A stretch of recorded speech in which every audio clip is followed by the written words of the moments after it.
আসবো। ওয়ালাইকুম আসসালাম। আয়।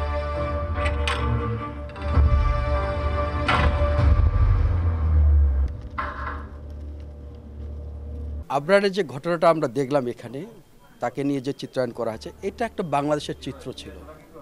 আমরা প্রত্যেকটা শিক্ষা প্রতিষ্ঠানেই সেই রকম একটা ব্যবস্থা ছিল, এবং শুধু তাই নয়, সাধারণ নাগরিকদের সেই রকম রাজনীতির সেক্ষেত্রেও তাদেরকে বিভিন্ন রকম ট্যাগ দেওয়া হতো, ব্যবসায়ীদের ক্ষেত্রে ট্যাগ দেওয়া হতো।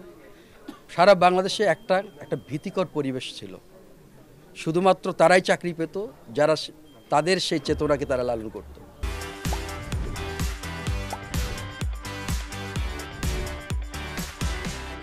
তা আমরা আসলে একটা নতুন বাংলাদেশ আমরা পেয়েছি 5ই আগস্টের পরে। এটার মাধ্যমে আমরা একটা দুইটা জিনিস দেখাতে চাই, যে একটা হলো যে পূর্বের যে ইতিহাসটা আছে, যে ঘটনাটা আছে, এইরকম ঘটনা যেন বারবার না ঘটে। ঠিক একই রকমভাবে আমরা একটা স্বাধীন সার্বভৌম বাংলাদেশ, আমাদের আত্মমর্যাদা আছে, আমরা সেই আত্মমর্যাদা নিয়েই আমরা নতুন করে আমাদের বাংলাদেশকে আমরা তৈরি করতে চাই। আমার অনুভূতি হচ্ছে, গতকাল যখন শুনেছিলাম যে আবরারকে নিয়ে একটা মুভি করা হয়েছে, আজকে দেখানো হবে, তখনই বলেছিলাম যে এই মুভিটা করলো কেন, আসলে খুব কষ্টকর, অনেক হৃদয় বিদারক কাহিনীটা নিয়ে। তারপরেও দেখতে আসলাম যে খুব কষ্ট পেয়েছি, যে আসলে তো ঘটনা তো সবাই জানা, আসলে টাচি, আর চিত্রনাট্য তৈরি করেছে খুব সুন্দরভাবে। আসলে এরকম যত নির্যাতন অত্যাচার আছে সব কিছুর একটা মুভি থাকলে ভবিষ্যৎ প্রজন্ম জানতে পারবে। আসলে মূল উদ্দেশ্যটা তো মুভিটা না যে এটা বন্ধ হোক শিক্ষা প্রতিষ্ঠানে, এই রাজনীতির এই যে কালো অধ্যায়টা বন্ধ হোক, এইটাই হচ্ছে সকলের চাওয়া, সেইটাই ফুটে উঠেছে। আমরা জানি 2019 সালের অক্টোবর মাসে একটা বিয়োগান্তক ঘটনা ঘটেছিল, বুয়েটে আবরারকে হত্যা করেছিল। বলা চলে আবরার স্বাধীনতার পরে অনেকের মধ্যে রিসেন্টলি আবরার ভারত বিরোধী বা ভারতীয় আধিপত্যের বিরুদ্ধে প্রথম শহীদ।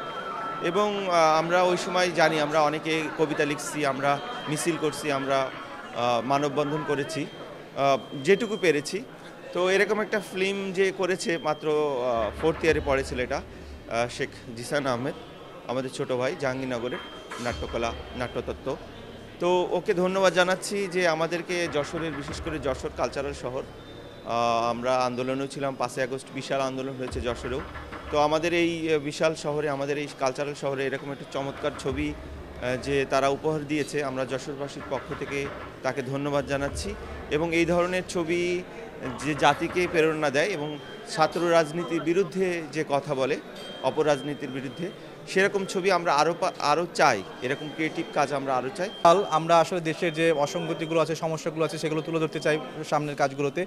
আর এটি আবরার ফাদের হত্যাকাণ্ড, এটি আসলে আমাদের যারা ইয়াং জেনারেশন এবং স্টুডেন্ট সবার মাঝে একটা সময় ব্যাপক আলোড়ন সৃষ্টি করেছিল। আমাকে, বিশেষ করে আমাকেও, আমি যখন এই ঘটনাটা ঘটে তখন আমি বিশ্ববিদ্যালয়ে অ্যাডমিশন দিব, তো আমাকে বেশ উদ্গ্রীব করে তুলে। এবং সেই চিন্তাভাবনা থেকে যে আসলে একটা বিশ্ববিদ্যালয় বা শিক্ষা প্রতিষ্ঠান কেমন হওয়া উচিত, সেই চিন্তাভাবনা থেকে এটি নির্মাণ করা। আর এটি এর আগে বগুড়াতে এবং আজকে যশোর মনিহার সিনেপ্লেক্সে মুক্তি পেল। তার আগে আমেরিকার ক্যালিফোর্নিয়াতে এবং বাংলাদেশের জাহাঙ্গীরনগর ইউনিভার্সিটিতে প্রিমিয়ার শো হয়েছে। তো এটি আসলে দেশের অন্যান্য যে সিনেপ্লেক্সগুলো আছে সেখানে একটা মুক্তি দেওয়ার পরিকল্পনা চলছে। বিভিন্ন ইউনিভার্সিটি থেকে আমন্ত্রণ আসছে, আমাদের এই কাজটি তারা প্রদর্শন করতে চান। তো আমরা সেগুলো নিয়েও ভাবছি। আর কাজের জার্নি তো মাত্র শুরু, এটা আসলে পরিকল্পনা অনেক বিশাল। এটা আমি আরও 1 বছর আগে করতে চেয়েছিলাম। আপনারা জানেন যে এর আগে আমরা আরও প্রায় 10টি সিনেমার, জনপ্রিয় সিনেমার রিমেক করে সোশ্যাল মিডিয়ায় ব্যাপক আলোচনায় আসি, এবং সেখান থেকে দর্শকদের একটা প্রত্যাশা ছিল যে আমরা মৌলিক কাজ কবে করব। তো আরও 1 বছর আগে পরিকল্পনা ছিল, যখন যে আমরা মৌলিক কাজে কোন ধরনের কাজ হতে পারে, তখন আমি ডিসিশন নিলাম যে এই কাজটা করা যেতে পারে। তো তখন আমি যেহেতু বিশ্ববিদ্যালয়ের শিক্ষার্থী এবং হলে থাকি, তখন আমার সিনিয়র জুনিয়র এবং বন্ধুদের পরামর্শক্রমে যে এই কাজটা এখন করা ঠিক হবে না, তুমি আরেকটু সময় নাও। তো আসলে আমরা যখন 5ই আগস্ট বিপ্লব ঘটলো, তখনই আসলে ওই দিন রাতেই ডিসিশন না যে কাজটি আবার করব। তখন আমি ওই দিন রাতেই আমি সোশ্যাল মিডিয়া থেকে স্ট্যাটাস দেই যে আবরার ফাদের পরিবারের সাথে কেউ যোগাযোগ করিয়ে দিতে পারবে কিনা।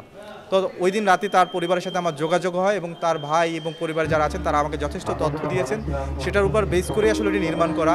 পাশাপাশি তার যে হলের যে বন্ধুরা ছিলেন আবরার ফাদের তৎকালীন সময়, তো তারাও বেশ তথ্য দিয়েছেন আমাকে। সব কিছু মিলিয়ে আসলে এটি তৈরি করা। যে সিনেপ্লেক্স হাউসফুল ছিল, বাংলাদেশের সিনেমা ইন্ডাস্ট্রি ইতিহাসে সর্বপ্রথম এই যে একটা শর্ট ফিল্ম সিনেপ্লেক্সে চলছে, মানে এটার গল্পটার পাওয়ার এতটাই বেশি যে সিনেপ্লেক্সে আসতে বাধ্য হয়েছে। এর আগে বগুড়ার মধুবন সিনেপ্লেক্স এবং দ্বিতীয় জেলা হিসেবে মনিহার সিনেপ্লেক্সে আজকে মুক্তি পেয়েছে। পাশাপাশি ঢাকার এবং অন্যান্য জেলা সিনেপ্লেক্সগুলোতেও এটা নিয়ে কথা হচ্ছে, হয়তো খুব শীঘ্রই অন্যান্য সিনেপ্লেক্সেও চলে আসবে।